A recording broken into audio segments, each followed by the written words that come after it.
getting close.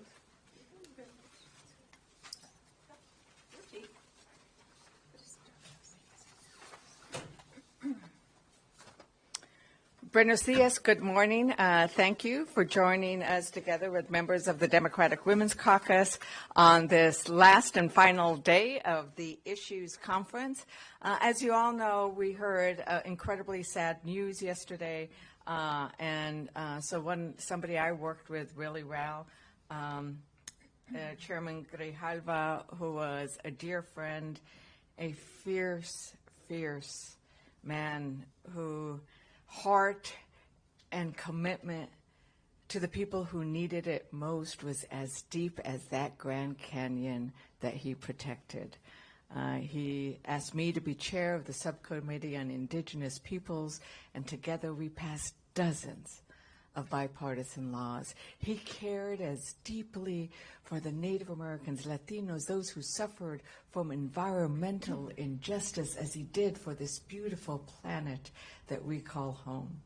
And so we shed many a tear last night, because in his same commitment that he had for the people who he knew relied on the land around them, relied on the need for clean water, relied on the need for us to make sure that we cut down pollution so that children did not suffer from asthma, is the same kind of motivation and spirit that inspires the women of the Democratic Women's Caucus. Because it is this inspiration for those who need it most. It is this inspiration for those who aspire to more that I think guides our work. And so I couldn't start today, I couldn't say anything publicly without acknowledging the inspiration of Raul Grijalva.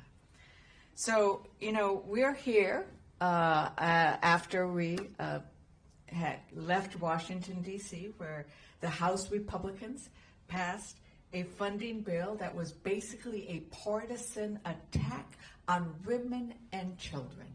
And we consider it a partisan attack because they walked away from a funding bill that was in the process of negotiation when Trump told them no. We like the idea of this continuing resolution, which strips much of the constitutional, congressional language that directs where spending can go. And Democrats in the House understood what it would mean to women, to families, to veterans, to women's health, to children. We understood what it would mean because Musk, Doge, and Trump had already begun the process. Their attack on veterans, their attack on women who serve in the military at the highest levels, their attack on women's health research, on Medicaid, on the Department of Education, where we send our children and expect them to be able to be treated fairly, expect children with disabilities to be able to get the assistance they need, expect those children in the poorest schools and communities to be able to have the opportunity to thrive. Because I think what you can understand about what women are about is about thinking about that future, about thinking about how do we make it possible for our children to actually grasp and live that American dream. And education is key. We do not rise, we do not thrive if we cannot get our children a quality education. But also, healthcare is key. When we strip the ability of 40% of the women in the country of their ability to have healthy babies because they got prenatal care, because they were able to give birth and then support that child with nutrition through the Women, Infant, and Children programs, when they know that those nutrition programs are going to continue so that their child will have enough food, that they will not be hungry in school, nor shamed. Because some children get shamed when they apply for food nutrition assistance in schools. So programs like in New Mexico, or last night we heard from Governor Whitmer, who described they did the same thing, where you provide universal school lunches for children so they are not hungry and they learn better. It is that kind of thinking about what do we need to move ahead. It is thinking for women about how Trump's policies just cost women and families too much.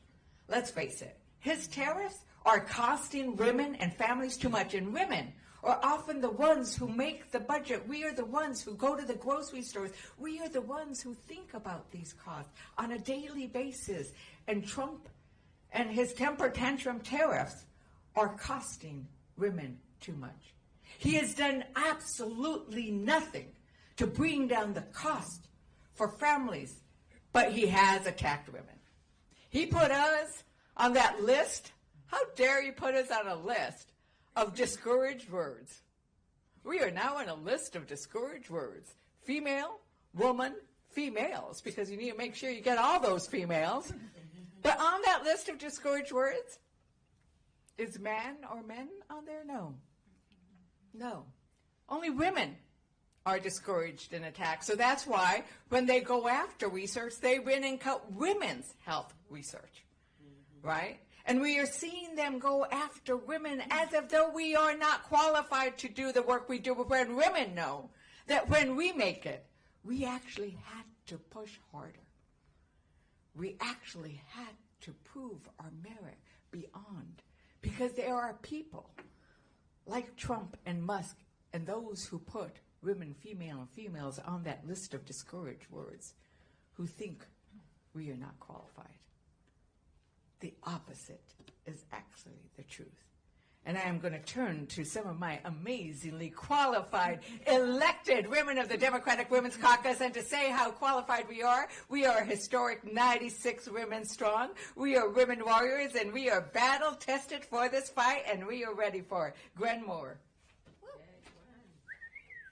Oh, thank you so much, Madam Chair. And I could just listen to you for another 10 minutes, because you have really laid the ground. And you know, as long as we're talking about ridding the country of DEI, women are on the head of that shopping block, because we bring more diversity to our country than anybody else.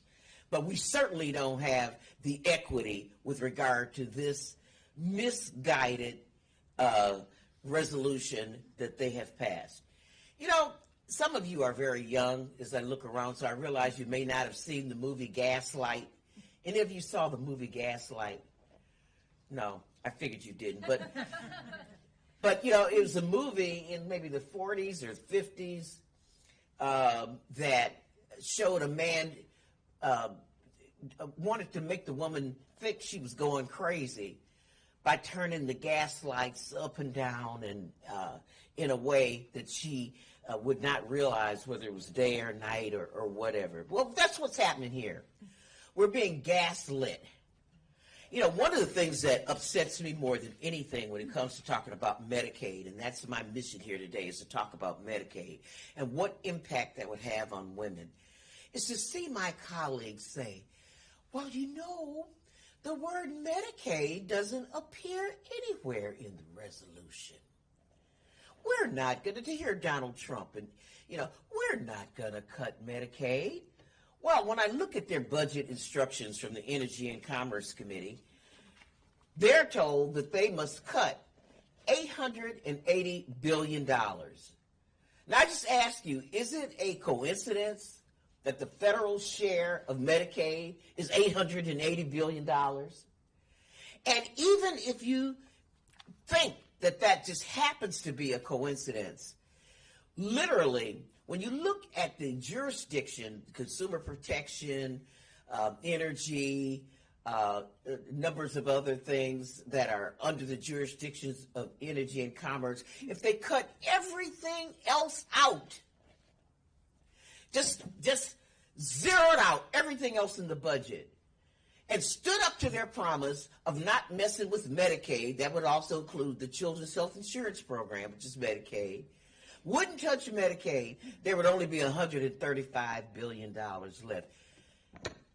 The math don't work, y'all. I realize I come from the ghetto, but I did take arithmetic, and the arithmetic does not work.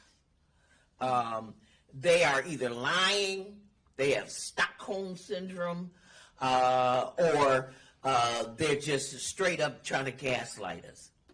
The reason that women have a disproportionate need for Medicaid, and here's why.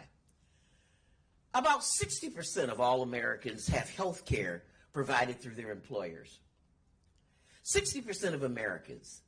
But when you disaggregate that number, you realize that only 38% of women on their own have health insurance. That means that they are receiving health insurance benefits through their husbands, who is carrying them and their kids on their health insurance plan. So that gap, doing a little arithmetic again, means that women and children, especially women who are heads of households or single parents, are particularly at risk. Children who may not be in a household headed by a man are particularly at risk. And it's not just about abortion care. There's a lot of care that women need as women. And places like Planned Parenthood and clinics that use Medicaid funds that diagnose and catch breast cancer early. And it says women need health care to stay healthy. All of that is at risk. Now, there are a variety of ways that they could make these cuts, and they've threatened to do it, that they want to. One thing they say all we're going to do is get rid of waste, fraud, and abuse. We're gonna make people work in order to receive Medicaid. Well, let me just say this.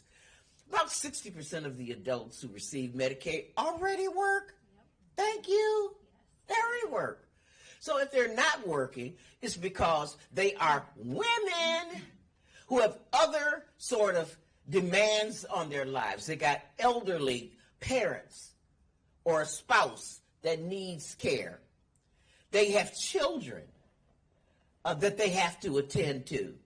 They have other demands. They themselves have some sort of disability or health care needs, which is why they're applying for Medicaid.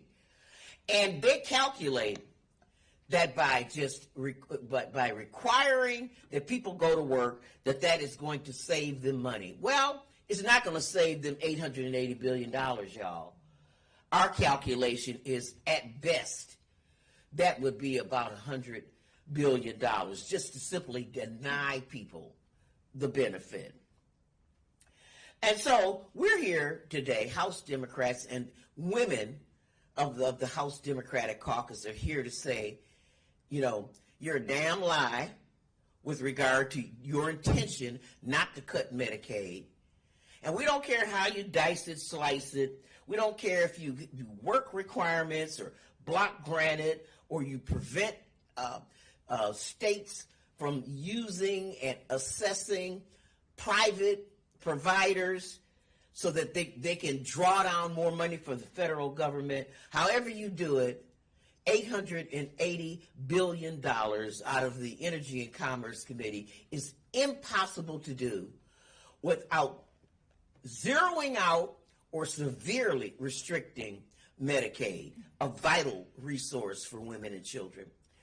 I was so happy I could go on and on and on to talk about how this CR hurts women.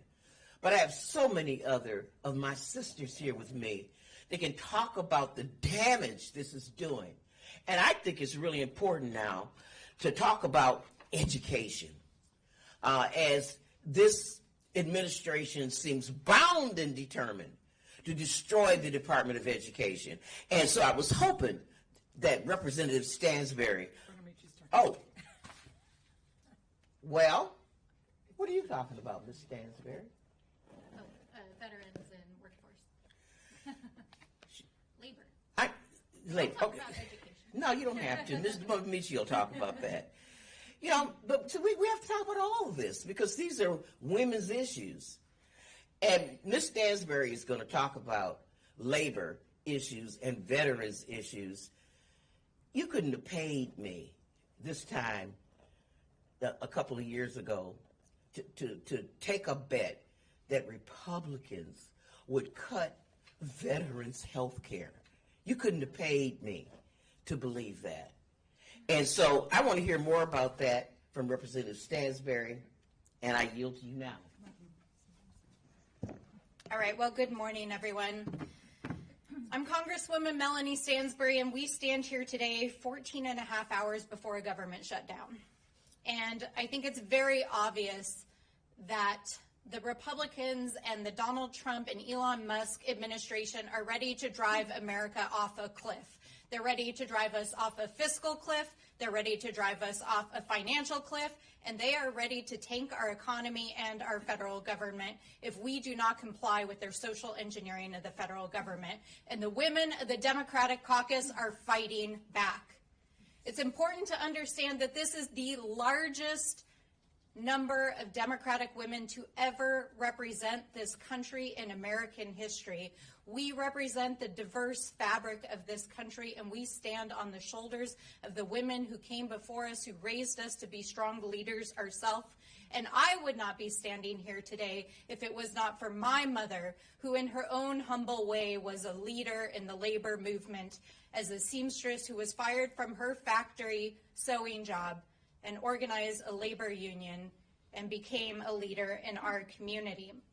And I've been thinking about her a lot this week in this fight as we're facing a government shutdown and we're on the brink of this dismantling of our federal government, because my mother was not a politician. She was just a humble seamstress.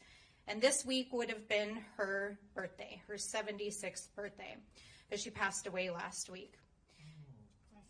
Last year, I'm sorry. I'm sorry. She worked at a Levi's factory, and she sewed 79,000 pockets on Levi's jeans. And they were being paid at a piecemeal rate, and she could barely support her family. And so she and a number of her fellow seamstresses tried to organize a labor union in the 1970s, and she was fired for trying to organize. And when she came back to try to fight back and held up a sign outside of the Levi's factory after she lost her job, she stood alone. And she ultimately took her case to the National Labor Relations Board, of course, which Donald Trump is trying to dismantle right now, and she prevailed. She was never able to get a job there at that factory again, but she was able to get a job at another union. And my mother became one of the first women machine operators in the state of New Mexico. And what my mother taught me is that sometimes when you stand on the right side of history, you stand alone. But right now, we do not stand alone. We stand as the largest, strongest, most diverse, and proud group of women to ever serve this nation in the Democratic Caucus. And we are standing not only on the shoulders of our mothers and our grandmothers, but with the American people behind us. Because the American people have been clear that they do not support what Donald Trump and Elon Musk are doing. They are dismantling our federal agencies, firing thousands of federal workers. They are data mining your data. They are taking agencies that provide essential care and services to our communities and dismantling them piece by piece. And they are in the process setting us up for a collision course to get this CR passed in just a few short hours so that they can get on with the real agenda that they have, which is to dismantle the fundamental programs that have made it possible since the Great Depression for families like mine to survive. Because I would not be standing here as your Congresswoman had it not only been for my mother, but for the food assistance and housing assistance and fundamental protections of our workers that made it possible for working class families in this country to survive, thrive, and put forward leaders for the next generation. So our fight is that fight. Our fight is the fight for America. Our fight is for the workers of America. Our fight is for the veterans of America. Our fight is for the military workers in America. And our fight is for the women of America.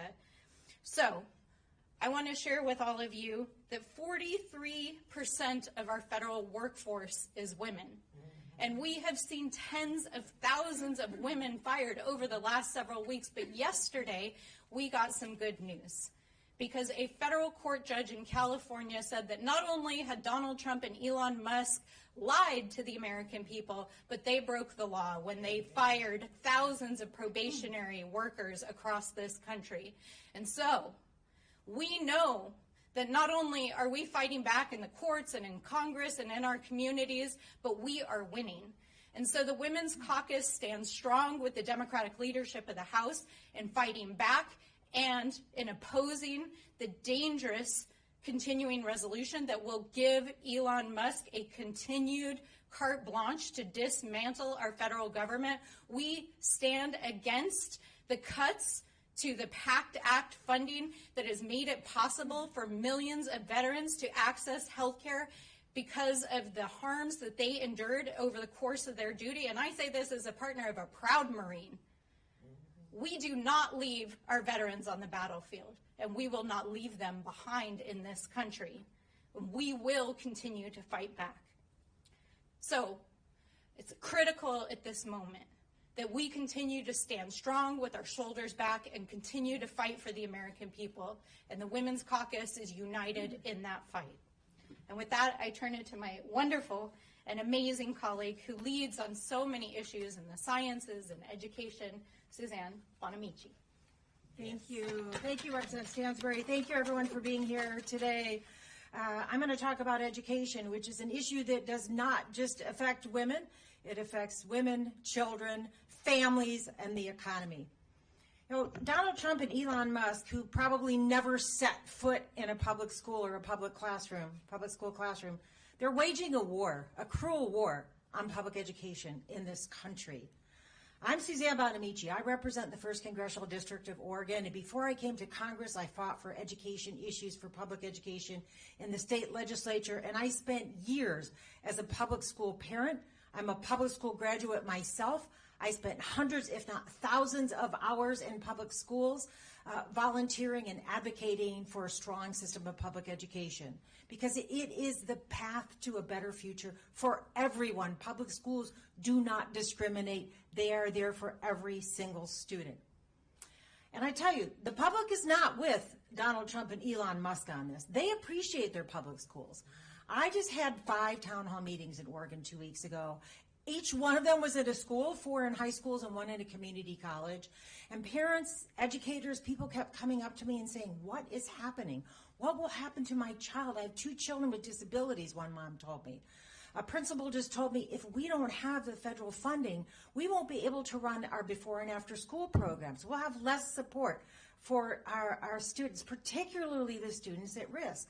So why are they doing this? Why does the Trump administration want to close the Department of Education, cut education funding, and privatize education? Well, they say it's because education is up to the states. And much of it is. Much of the funding is, and definitely the curriculum is. The Trump administration and my Republican colleagues say they don't want woke curriculum, which of course they cannot define. That's not a federal issue. That is up to their local school boards and their states. So why are they doing this? Well, the federal dollars are so critical. Title I, for example, that is the funding that helps support schools with high populations of low-income students. IDEA, now, unlike our education secretary, I know that that means the Individuals with Disabilities Education Act. And that means that every student, whether they have a disability or a special learning need, they will have the support they need in our public schools. But it's also higher education. I would not be standing here today without the Pell Grant and the work study that I got to get myself through college. First community college, then law school. And I did that because I had that federal support. There's also the non-discrimination, the civil rights that are so important to schools today. Now, the Republicans and the Trump administration, they want to privatize public education and send public dollars to private schools, including religious private schools. We say no. Public dollars are for public schools. And also, I represent not only Portland, which is urban, but a lot of rural communities. You can't tell a rural community where the public school is the heart of their community. We're taking away some of your public dollars, but here's a voucher so your kid can go to private school. There are no private schools. So we need to do everything we can to fight these cuts, to fight the elimination of the Department of Education, and to fight privatization. Because you know what the result will be? Larger class sizes, fewer supports for students, more discrimination, and a widening gap between the students who are already doing well and the students who are struggling. So we're there for this fight. I know the Democratic Women's Caucus stands with me, and we will indeed fight, and we will not back down, because public education is there to provide a path to a better future for every student. And I also want to add, in addition to the court decision that Representative Stansbury mentioned that happened yesterday in California, last night there was also a federal judge in Maryland who came up with the same conclusion. These indiscriminate firings of probationary employees, it's wrong, and they need to be brought back to work in every agency. So the courts are on our side. We're going to keep fighting. We're going to legislate when we can, litigate when we need to, and we're going to keep up the fight, and we won't back down. Public education is too important to our future. Thank you. And now it is my honor to turn it over to my amazing colleague from North Carolina, Representative Deborah Ross. Well, thank you, Suzanne. And let me just tell you, I represent one of the fastest growing districts in the country. And ever since Donald Trump was elected, they have fired teachers on federal grants in my district. And let me tell you this. We will have no more of that. As my colleagues before me have stated, Trump's agenda will be especially devastating to women and children. This administration should be able to ensure that every child in this country has a healthy breakfast, lunch, and positive learning environment. Instead, they are working to illegally shutter the Department of Education. They could support millions of women and veterans who have courageously fought for our country. Instead, Trump and his congressional allies are trying to slash funding for veterans' health care at an extraordinary rate. North Carolina is one of the most military-friendly states in this district, in this country. And the amount of money that will be lost for people who have been exposed to toxic chemicals, burn pits, is an absolute sin. They could expand access to health insurance, but instead, Trump and his buddies in Congress are trying to cut funding for Medicaid, as you've heard, and the Children's Health Insurance Program. This threatens life-saving care for families and children. But I want to focus today on threats to child care. Elon Musk, who seems to think that child care is bringing your kid to the Oval Office, is dismantling essential programs that ensure families across the country can access affordable child care, including Head Start and the Office of Child Care. And we know he will not stop there. At the direction of an unelected billionaire, these offices have lost nearly 25% of their staff through DOGE mass firings. Thousands of families and young children will feel the consequences of these firings across the country, and the effects trickle down to local and state child care programs. My mother was an early education teacher who taught me how important quality child care is at those early stages of development. I visit child care centers in my district frequently to talk to them about the challenges. And the number one issue I hear is they don't have enough funding to stay afloat because they cannot hire enough workers. In my home state of North Carolina alone, more than 13,000 children use Head Start for preschool. Why on earth would we gut funding for childcare when local programs are already facing federal shortfalls and millions of families can't make ends meet? And we are not hearing a peep out of this administration about the child tax credit, which lifted millions of children out of poverty and saved our child care facilities. They want to give tax credits to billionaires, to oil companies, but not to working families. Again, a sin. So that's why the Democratic Women's Caucus is fighting back. We've demanded answers from his administration about threats to child care, and we will not be silent while Trump and Musk try to destroy the lifelines that millions of women and families depend on. The women across this country are anxious about the future, but we're getting mad too. Yeah. And please know that the Democratic Women's Caucus will not back down. We will fight for you. Tell us your stories. We will tell the American public on the floor of the House, with the media, in our communities. We aren't afraid to show up for town halls. We aren't afraid to look you in the eye. So now I will turn it back to our amazing Democratic Women's Caucus Chair, Teresa Leger Fernandez, to close us out. Thank you. Wow. You know, and I think what you heard today was just where the priorities lie and who is standing with who. And we heard about the fact that Democrats are standing with the programs that help educate our children, that make sure that our workers are protected, that make sure we get veterans care, that health care, early childhood education care, so mothers can go to work. Contrast that. Contrast that with what the Republicans are doing and what Trump and Musk is doing. We see this as investments in families. They want to take those investments away and send them to billionaires.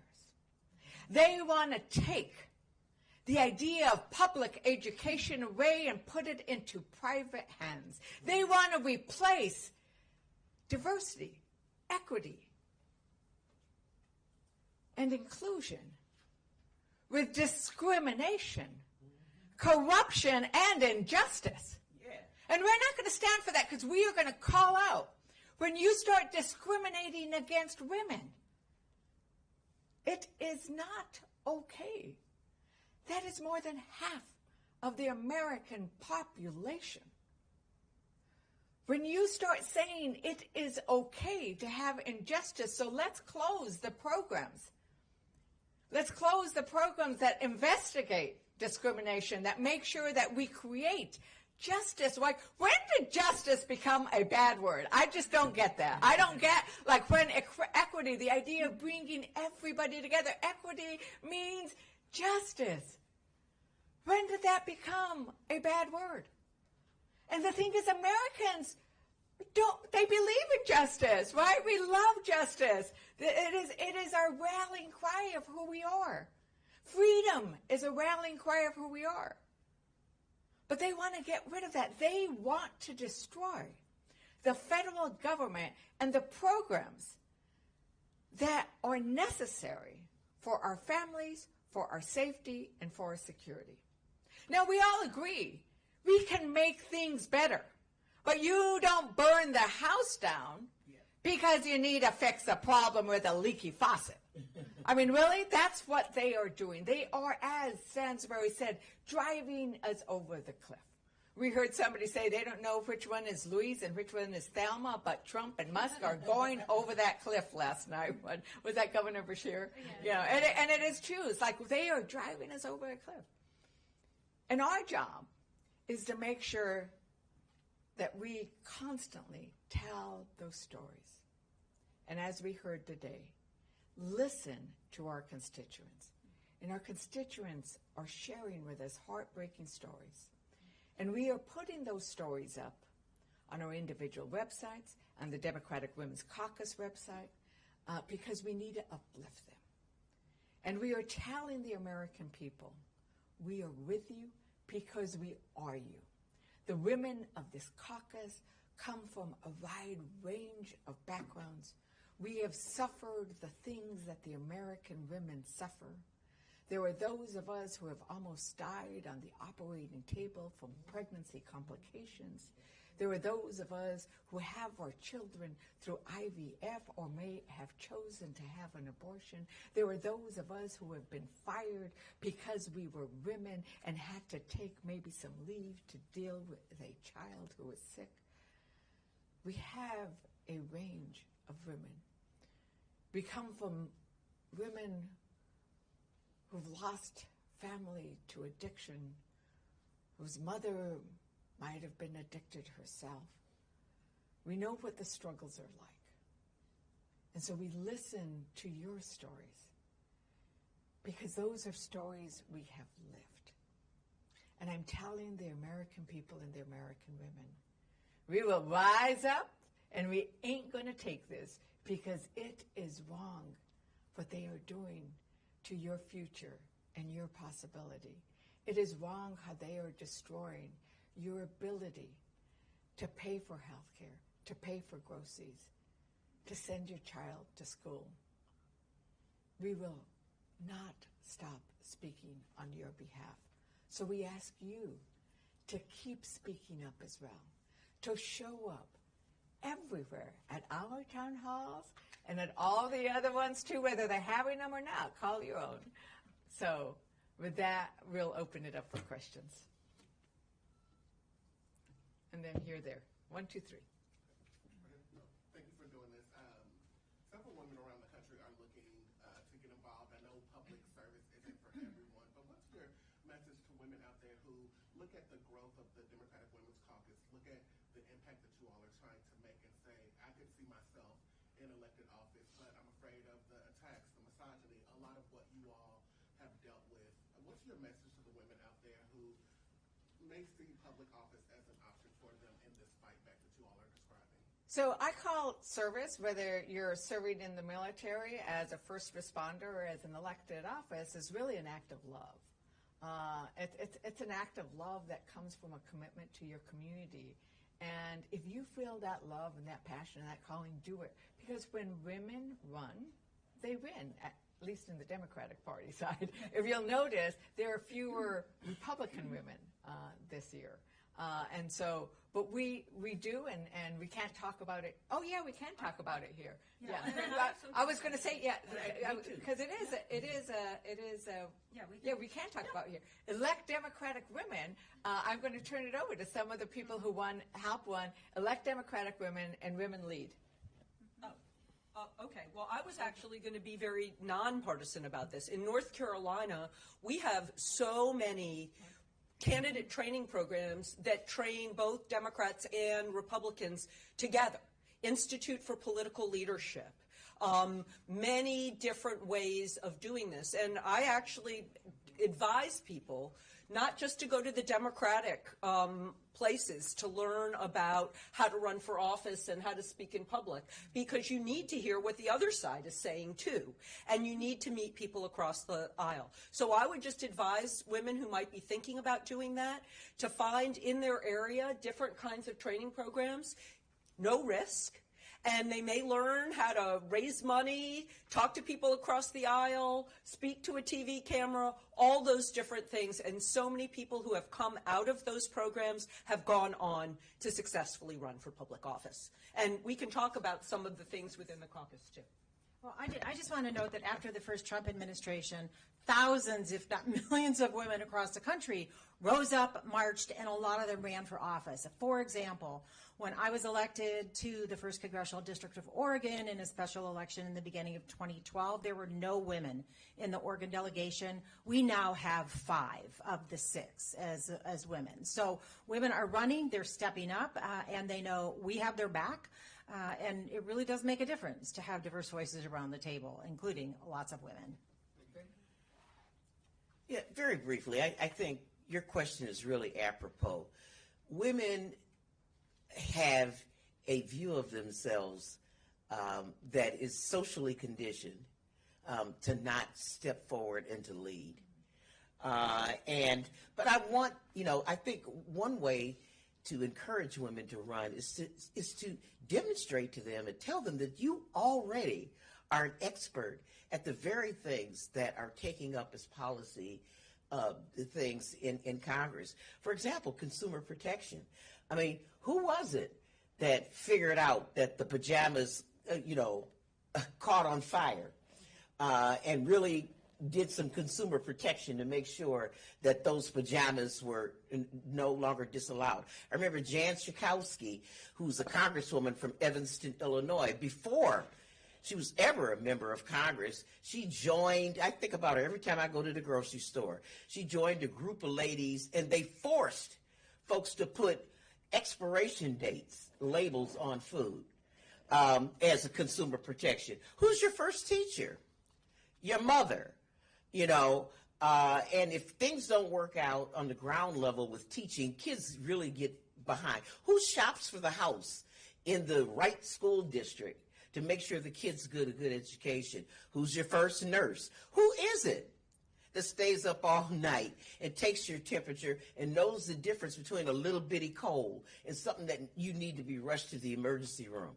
And so we need to encourage women. People say, well, Gwen, how are you going to do this hard job of being a congresswoman? I said, it couldn't be as hard as the job I've already done.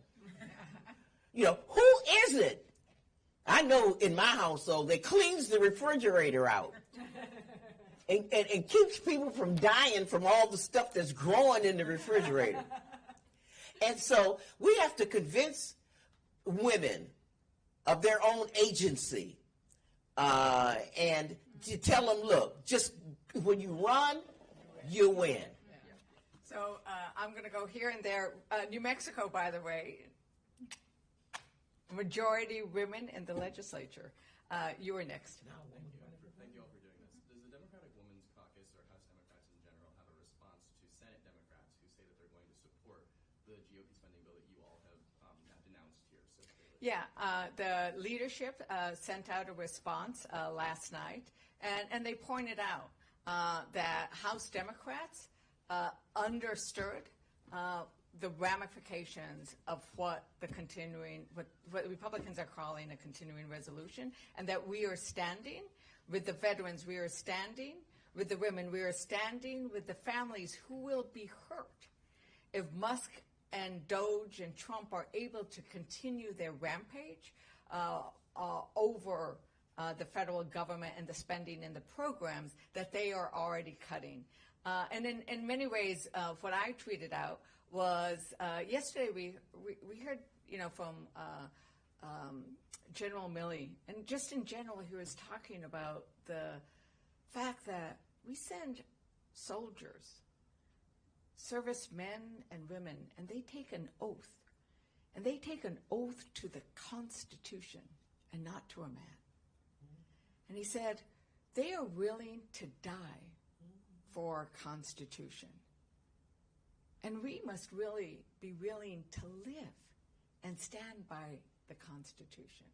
And I think that House Democrats understood that we need to make sure that we retain our constitutional power and authority to say where the money should be spent and how the money should be spent. Because the founders gave us that right, because they know we have to go out and get elected every 2 years. We go out and do those town halls. We hear from the people about what they want. And that's our job, to say where and how the money gets spent. And there has never been a year-long continuing resolution. It has always ended up as an appropriations bill that has directions from Congress as what to get spent, and we stand ready. There is an alternative. It is a 30-day extension so they can get back to the table, because they were really close until Trump said, no, no, no, no. I like this idea of sending me something without any guardrails. Remember, this is the second CR.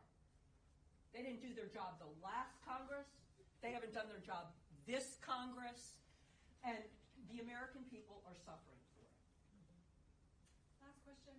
we're going to go with, actually, you, I said you, right? Yeah. Thank you. Yeah, thank you for doing this, and I'll try to make it a twofer sneakily. To follow up on his question, I wanted to ask if you think that new leadership is needed in the Senate in order for Democrats to have a unified message to the public across both chambers. And then if I may ask about more about what the governor said last night. You mentioned a couple of their comments, but I'm curious about their general themes that they shared. Well, we're House members, Yeah. and we know that new leadership is going to be Speaker Hakeem Hakeem Jeffries. Jeffries. We absolutely know there needs to be new leadership in the House, and it's Hakeem Jeffries. Yep. And, I just, I think we're trying to, I did let slip Bashir's comments, and I think we'll just say, what I'll just say, and other people can do, what I think is that we were inspired.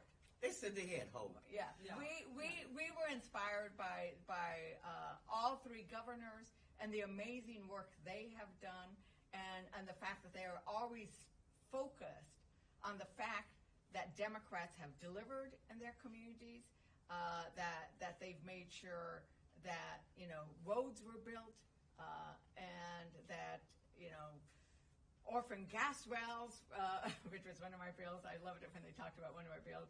Were created, created jobs, addressed the environment, those kinds of things, and they shared with us what the drastic results would be with the Medicaid cuts, with the kinds of cuts that the Republicans were proposing. Do you want to Close out? Yeah. I'll just do a rapid fire kind of wrap up that hopefully catches several of these things at once. My message to Senate Democrats is there's still time.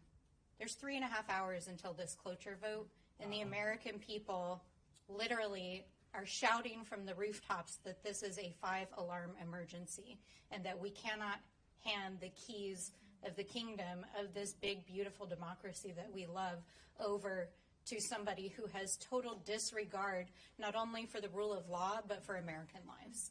And House Democrats and the Women's Caucus are 100% united behind the leadership of the House that has stood strong and stood tall and said we're going to be on the side of the American people in this fight. So any of my colleagues in the Senate who are considering voting on cloture, the American people are shouting, please do not hand the keys over to Elon Musk. With regards to women who may be thinking of running, I want to just add my 2 cents. I'm really glad that you asked that question. If you are thinking of running for office right now in America, answer the call and run because your country and your communities need you. I ran for office in 2018 because that was my protest against what I saw is the dangerous administration of the first Trump administration. I never intended to run for office. And like so many women who are literally standing behind us, we answered the call because we knew that our communities needed us.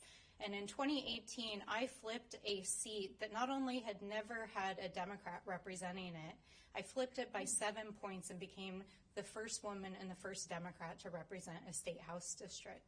And it wasn't because I had any experience or because I knew what I was doing, but because I believed in the people and the communities that I represented.